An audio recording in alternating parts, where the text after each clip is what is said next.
Sul-Americana, vocês dão tanta importância assim? Ou pra vocês larga de vez e, pô, foca no brasileiro? Tô nem aí pra Sul-Americana, vou focar no brasileiro e é isso. Brasileiro e Copa do Brasil, né, no caso, mas larga a Sul-Americana. Vocês são de qual teorias? Se eu pudesse escolher, eu focaria no brasileiro 100%, assim. Eu acho que, inclusive, o Campeonato Brasileiro, ele tem que ser... Ele tem que ter foco, mesmo se você estiver na Libertadores. Eu sei que é difícil, porque 3 competições é complicado mesmo. Você tem que ter elencos, tem que saber dosar, não sei o quê e tal.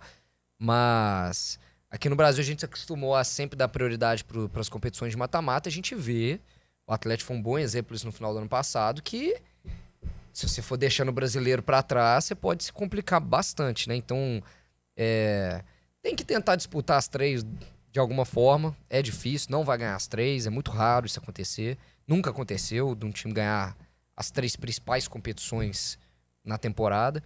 O Atlético, inclusive, foi o que chegou mais perto.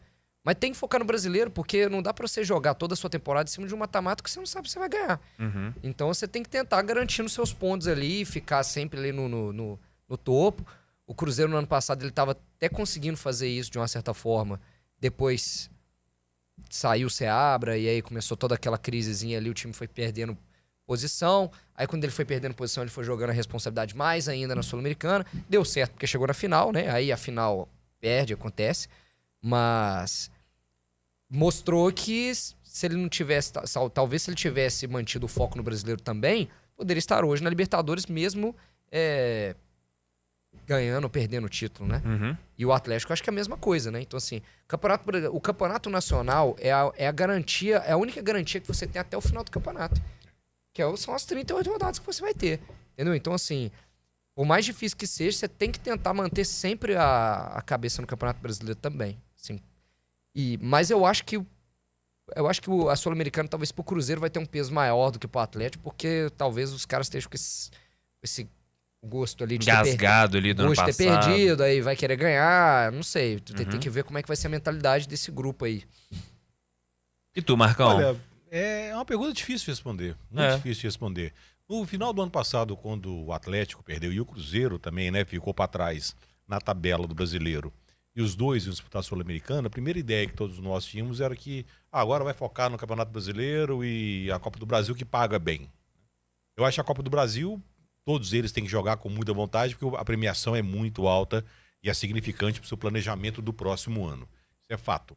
O Campeonato Brasileiro, eu acho que a torcida tem mais gosto pelo Campeonato Brasileiro, por ser um campeonato mais longo, que enfrenta os melhores times, do que provavelmente os próprios dirigentes dos clubes. É um título maior, né? E queira sim, queira não, a Sul-Americana é uma competição continental, é internacional, te dá uma vaga para Libertadores, que também vai te dar faturamento para o próximo ano. Joga a Recopa. Joga a Recopa. Querendo ou não, é uma outra taça que você disputa. Exatamente. Então eu acho que aí é difícil falar de planejamento dos times, né? Principalmente os de Minas, né? A gente sabe que eles são planejados meio no flow, assim, o trem vai indo, vamos ver. Mas eu acho que nesse momento, me parece, é pura impressão, me parece que o Atlético está se preparando um pouco mais com um elenco mais recheado, de ter mais opções. O Cruzeiro, eu acho que também no momento vai talvez no meio do ano, fazer como fez no ano passado, trazer oportunidades para colocar.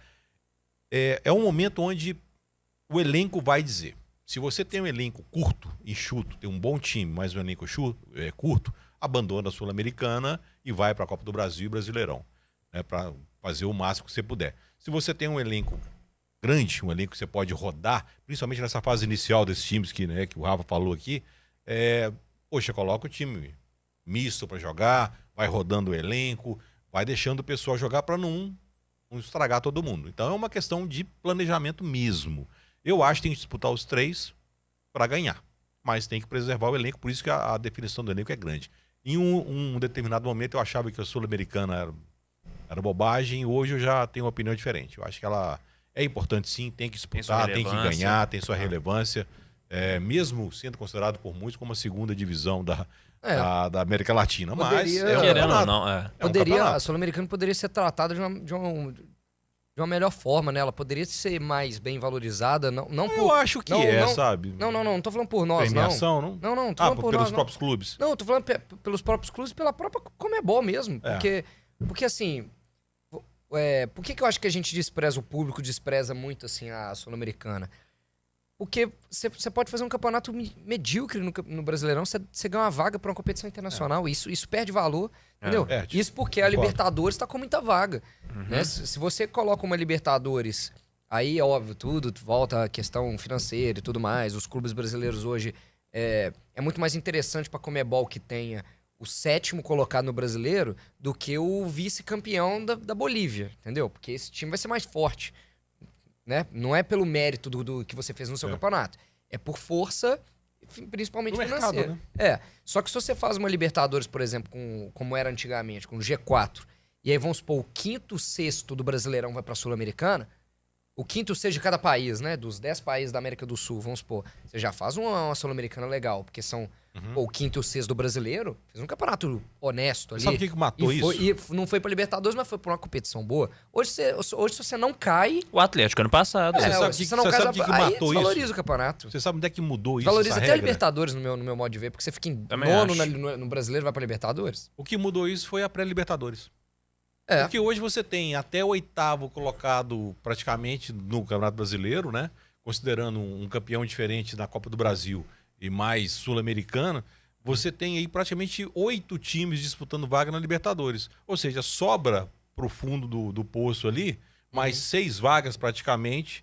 Ou seja, só 2 clubes no Brasil que não disputam nada. Nem caem, nem disputam... 16º, 15º. Exatamente. O restante ou caiu ou está disputando uma competição. Eu acho que se não tem a pré-Libertadores, você valoriza. A segunda pré, né?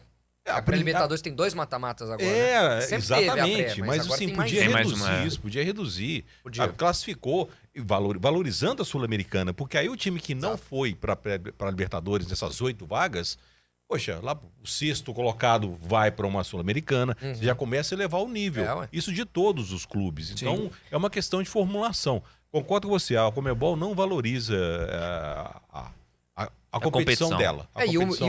E o mérito esportivo dos clubes nas suas ligas, né? Porque, pô, claro. Por mais que os clubes da Bolívia, do Peru, sei lá, são times mais fracos do que aqui, pô, o time ficou lá em 2º no seu campeonato, pô, tem que ir lá disputar a Libertadores, pô. Também acho. Tem que o 3º... Pô, é um mérito pelo campeonato que você fez. Mas é o que estão fazendo agora com a Copa do Mundo. Já tem aí planejamento de colocar, não sei, 64 clubes na Copa do Mundo. Não, já vai ter na próxima, ano que vem, já vai ter 48, né? 48. Dos Estados Unidos, né? Já vão ter 48 já. Já é um aumento. Aí vai ter mais ainda. Aí você acaba diminuindo a qualidade do evento. Porque dessas 48 seleções que vão... Você pode ter certeza ali, pelo menos umas 30 não, e as tem a menor condição de jogar. E as eliminatórias perdem valor também. Imagina. Você não... Por que você jogar eliminatória? Você já tá lá, já. Exatamente. Não precisa. Você vai perdendo a importância. Ou seja, você aumenta a quantidade, você vai diminuindo a importância daquilo. Ou seja, a sua conquista acaba sendo... Né? Assim, é difícil falar isso. Eu não quero nem parecer clubista demais aqui, né? Porque, infelizmente, eu ainda não vi o meu time ser campeão da Libertadores. Mas eu tenho uma sensação, né? Assim, é duro falar isso, por exemplo, Botafogo ganhou agora, Fluminense ganhou agora, nunca tinham ganhado. Para os torcedores desses clubes é épico, lógico, não vou desmerecer esses títulos. Mas me parece, eu tenho a sensação de que ali nos anos 90, no início dos anos 2000, o gosto de você ganhar Libertadores...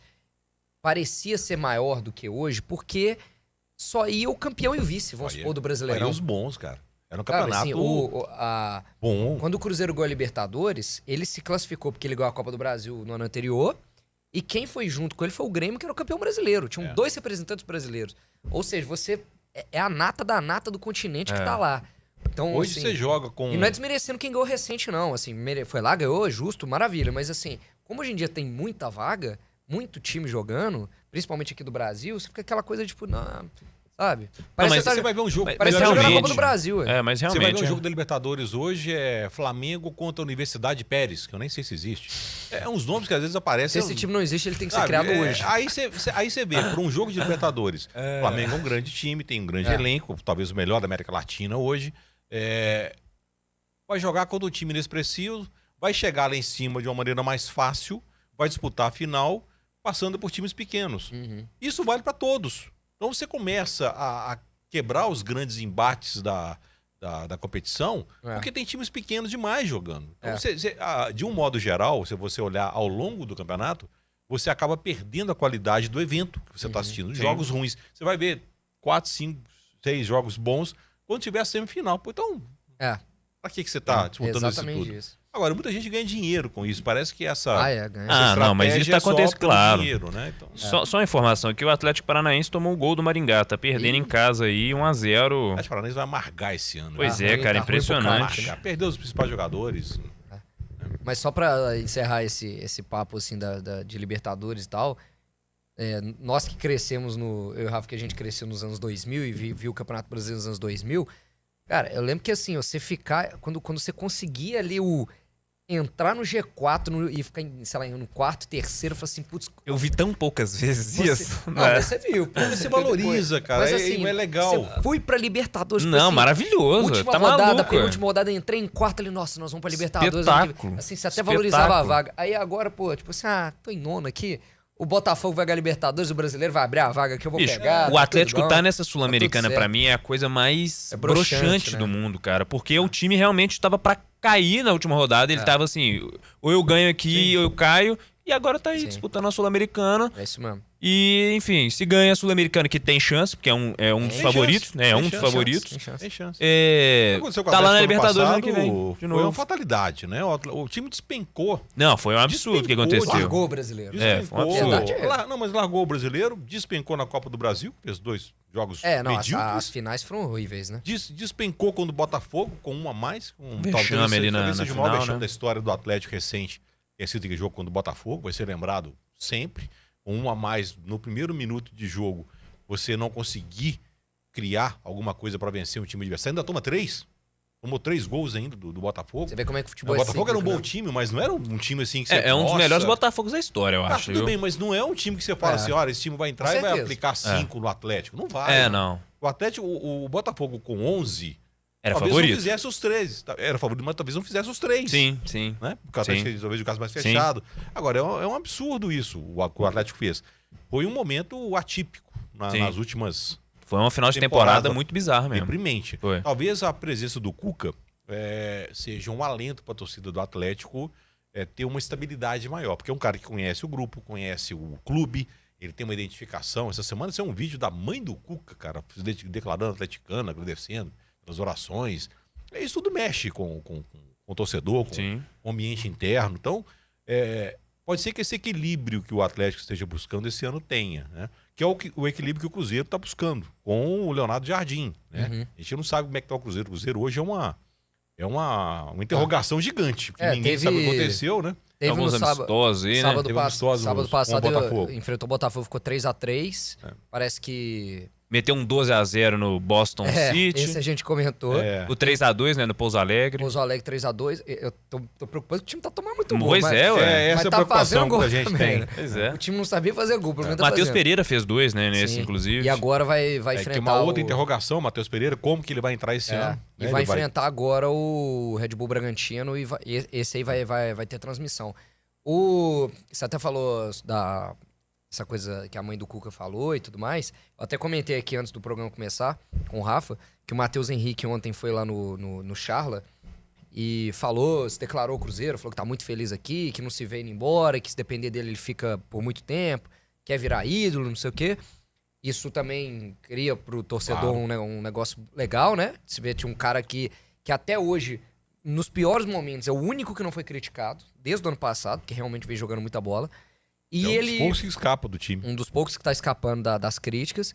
E ele citou lá, foi perguntado como é que é o Léo Jardim e tudo mais. Ele não deu muito spoiler, assim, pra não entregar, né, como é que tá sendo o trabalho, mas diz ele que parece que o Léo Jardim gosta de um time mais direto, assim, mais vertical. Não tem aquela coisa de tocar muito a bola, não. É assim, saiu jogando, passou do meio campo ali, aceleração, tentar definir a jogada o mais rápido possível, assim. Um estilo bem diretão mesmo, assim. Completamente oposto ao Fernando Diniz. O que Fernando trabalhava Diniz... muito a bola na defesa, fazer uma transição mais suave pro ataque, chamando o time adversário para sua linha e criando espaço, né? Então, tentando achar espaço no erro do adversário.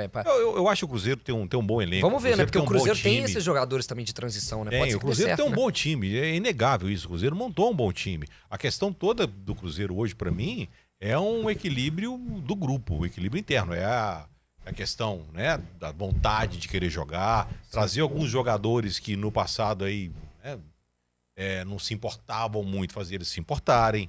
Então, eu acho que se o Leonardo Jardim conseguir resgatar o espírito do Romero, eu acho que representa bem. O Romero é um cara que se dedica ao time.